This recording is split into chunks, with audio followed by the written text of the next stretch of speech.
characterize Jordan Poole's series and just kind of where he is, in your mind, kind of in his career? I mean, was that a little bit of a step back for him? How do you view all this? He had a couple games where he got to the line 8 or 10 times. And those are really important plays for us. When Jordan gets to the free throw line, it sets our defense up. It gives us another way to score and to calm the game down a little bit. So he's definitely capable. We saw it throughout the playoffs last year, what he's capable of. It wasn't his best series, obviously. I thought last night he did his job. He came in and he had the one field goal attempt early where he tried to drive through traffic, and they ended up in transition after that. And from that point on, he ran the team. He took care of the ball.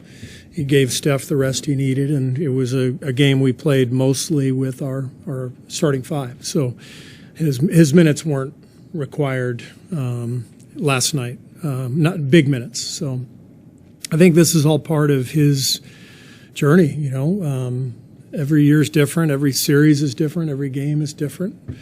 And he's in the process of sort of finding his identity as a player. We know how skilled he is, how talented he is, but these things never happen really easily. You got to go through the rough parts, and he's definitely been through some of those this year. Steve, you guys shot, I guess, uncharacteristically low from three-point range this series. For you, how much of that was just, that's just how the shots fell, and how much of it was the Kings did something maybe unique to pressure you off the line? They pressured us the whole series for sure, and I thought last night was the best we handled that pressure. Only 7 turnovers, and I thought we got some of our best looks last night. Just didn't go in, but playoffs are always harder. It's just tougher to knock down shots. The defense is more in tune. There's more physicality.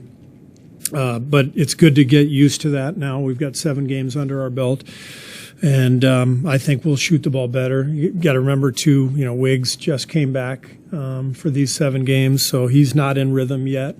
I think he's finding his way.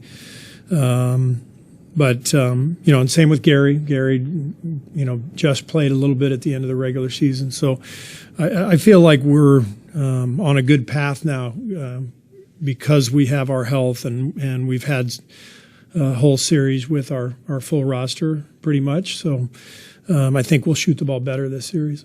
Do you think it's more imperative, considering they got the rim protection that Sacramento didn't have? You could just turn down a 3 and get inside like you did, but against the Lakers, it feels like that's a little bit riskier play. Do you need to make more threes this series? Yeah, I mean, the Lakers' interior defense is really tough to attack, especially when Davis is in there. He patrols that paint well and protects the basket. So we've got to do a good job of executing offensively to create good looks. And then, like I said, I'm confident we'll knock them down. Kind of following up on that question, you mentioned Davis in the defense. Lakers, their defense is what kind of got them back to this playoff position. And since the playoffs, they've been top 2 defensively. What are you seeing? I mean, obviously AD is a huge factor, but what are you seeing that makes them so much better on defense than they were, 3-4 months ago? Well, I think they've made internal improvements. Vanderbilt's an excellent defender, so that trade helped. I think adding the size and athleticism of Hachimura in that trade was a big upgrade defensively for them as well. And then, Reeves has kind of come into his own. He's really found himself as a player this year, and he's a good defender. Schroeder has always been a really good on-ball defender. And it seemed like when they made the trades at the deadline, everything just clicked. It was like the puzzle fit. And so having Davis anchor everything just seemed to work even better, because now you had other pieces that, high IQ, defensive-minded players who could come in and be part of the process. It seemed like J.K. kind of fell off as the series went on, rather. Is this a series where he might be a little bit more needed to give you something? Yeah, it could be. I mean, we'll have to see how the series unfolds, and we'll see what's necessary. But he just has to keep doing what he's doing. I think we've had the same conversation, a dozen times. But these guys are young, whether it's Moses or J.K. or any other 19-year-old who comes into the league. It's not so simple to just say, all right, you've had 100 career games in the NBA. Go produce in a playoff series. It's not easy. So it's all part of the process, and if the game dictates it, then he will definitely get an opportunity, and he'll have a chance to show what he can do. Rebounding, you've talked about him rebounding before, not rebounding, and Lakers have been the number one rebounding team in the postseason. Yeah. So, I mean, is that a sort of a hit or miss kind of thing you need to get from him to get minutes? Yeah, I mean, we need him to rebound. We need him to run the floor and rebound and use his athleticism and his strength, and that's all, again, part of his growth. So it's not as simple as saying, okay, we need you to rebound. It's, he has to learn, and he has to feel that, and it doesn't necessarily happen right away, as you've seen. So he's had some great moments for us this year, but this last series he didn't get a chance to play much, but he's kept his energy up, he's kept his spirit up, he's putting the work in, and this is all part of the process, just like it is for Moses. Moses spent much of this year on the bench and kept working, and now he is a dramatically better player than he was 3 months ago. That's why he's in the rotation. So the development and the growth of these young guys is not linear. They just have to stay with it until they break through. You have a lot of old by NBA standards bodies. A lot of what? I'm sorry. Old. And obviously going You've been talking to Malik Monk, is that? Exactly. Don't want to use that as bulletin board, but material. But here we go. No, but just what are the challenges? You guys just played a 7-game series, and then this series is playing every other day with travel and stuff like that. I mean, what kind of toll can that take on players' bodies? And at some point, do you just have to run on adrenaline? Yeah, I mean, I do think the travel being really short for both teams is helpful. To me, one of the most difficult parts of going every other day is when you've got a long day of travel in between. Those are the tough ones. So just going back and forth to LA for both teams will be helpful. I think you saw what our older guys are capable of yesterday, coming off of 36 hours rest after looking like we did in Game 6. You see what they're capable of, responding and playing the way they did yesterday. So it's a matter of taking care of their bodies and staying on top of everything, and then bringing the necessary focus and energy to each game. And there's all you can do is do the best you can.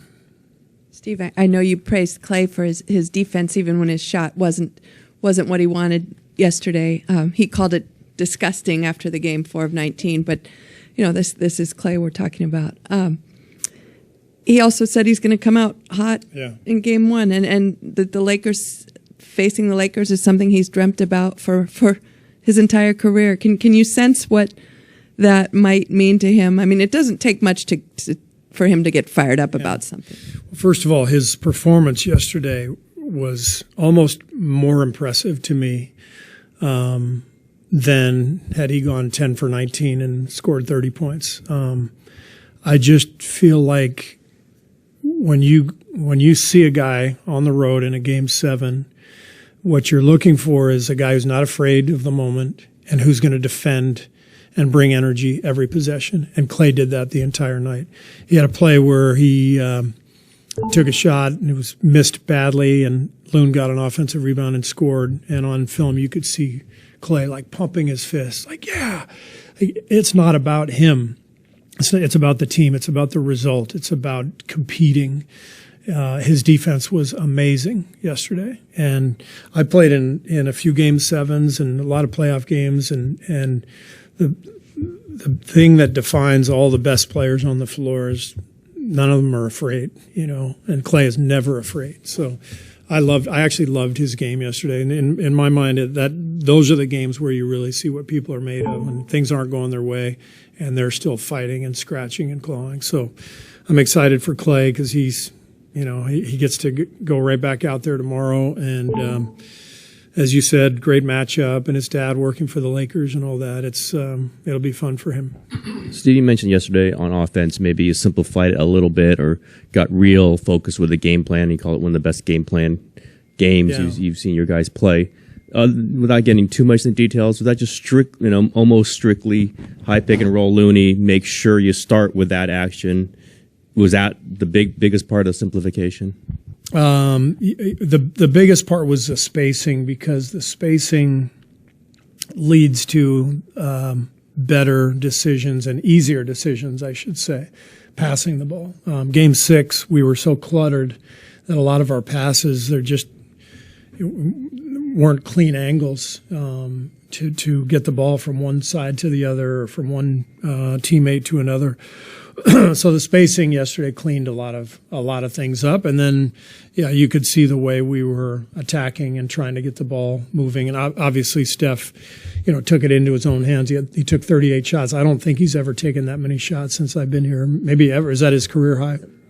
So a lot of it was just we got a chance to ride the back of one of the great players ever, and he took over, but strategically, the biggest thing was our spacing was much improved, and that allowed the offense to move better.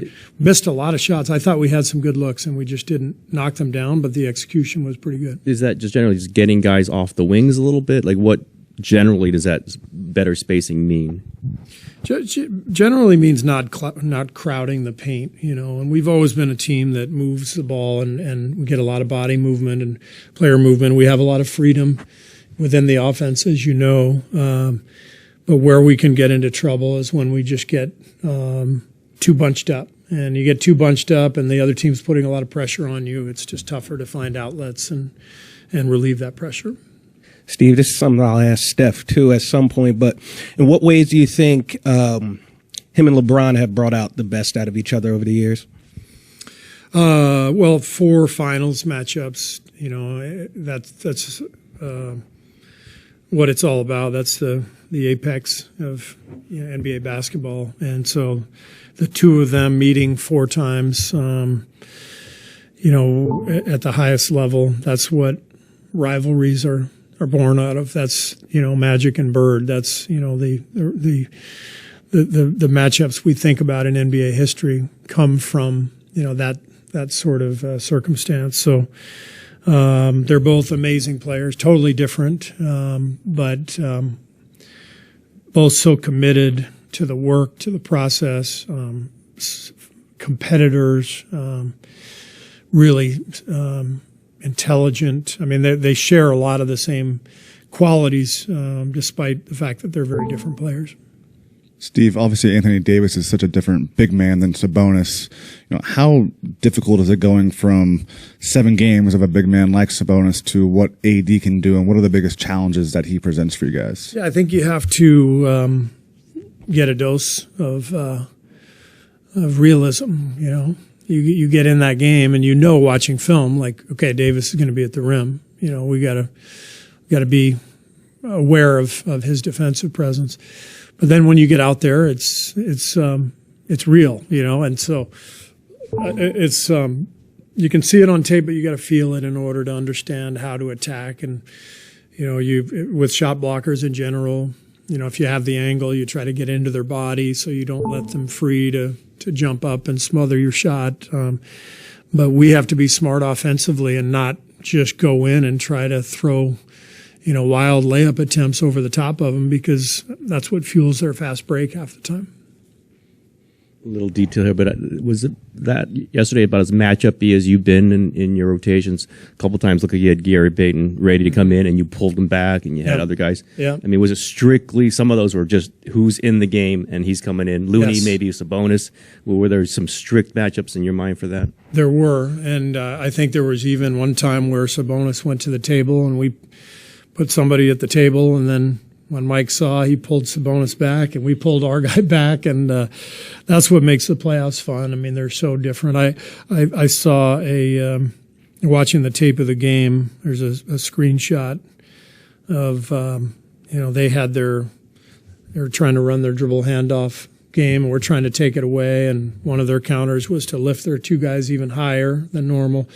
And we're refusing to budge. We're putting our guys on the top side of those guys. And you look at a screenshot, and it's like, if any coach I ever had looked at that photo, they would have said, "What are you, insane? That's your defense?" You know, sometimes it makes no sense, but it's the beauty of the playoffs is you get into these personnel situations and style situations, and you throw the book out the window, and you just start doing random stuff, and every team's like that. You know, you have to really counter what the other team does best. And these days, I think it's gotten more and more specialized in that regard. And then you start countering during the series based on what you're going against and try to figure out how to attack it. So that's honestly one of the most fun parts of the job is going through this process in a playoff series and seeing, you know, what you have to do and trying to figure it out.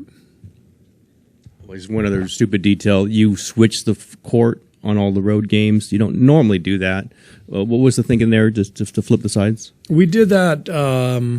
We started doing that later in the season. I think it was partially a result of us playing so poorly on the road. We were trying to think of things we could do to help our team, and so we just decided let's have the offense in front of us in the second half, so that we could communicate our calls a little better, and so we've stayed with that so far in the playoffs.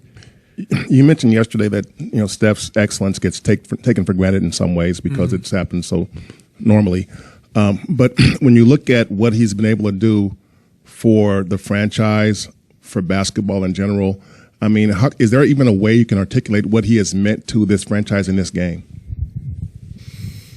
I've run out of superlatives. I know that. I think I may have told you this story, but when I have dinner with Greg Popovich, literally every dinner, when we sit down and the wine is poured, he says, "Here's to Tim Duncan," and his point is, without Tim, none of that happens, and that's how I feel about Steph. I mean, we can all sit here and thank Steph for this era, and everybody's played a part in it, and it's been a great collaboration with ownership and management and different coaches and different teammates, and obviously there's Hall of Fame guys, Draymond and Clay and Andre. I mean, it's really an impressive sort of collection of people and talent, but it's Steph. When it comes down to it, you remove Steph from the equation. I'm not coaching here for a decade, I would have been fired a long time ago if I even, would have gotten the job in the first place. You have taken the job. Good point. But this is how it works, like I don't even want to know what Raymond just said. He said if he was here, you would have taken it. But my point is, like, I think every superstar has this type of impact on his. And when I say superstar, I'm talking the very best of the very best. The Michael Jordan impact on Chicago, the Tim Duncan impact on San Antonio, Bill Russell impact on Boston. Like the impact goes so far beyond just the wins and the losses. It's what it does for the brand itself, what it does for the city and the joy and the interest. I mean, think how many kids have been born over the last 15 years in the Bay Area whose first basketball moment was watching Steph Curry make a 35-footer and immediately fell in love with the Warriors. How long does that last? A lifetime, usually, because your team when you're 5 is usually your team when you're 55. Steph's behind all of that. So I don't know how to quantify that. I just know we're all incredibly lucky to be part of it. Thanks.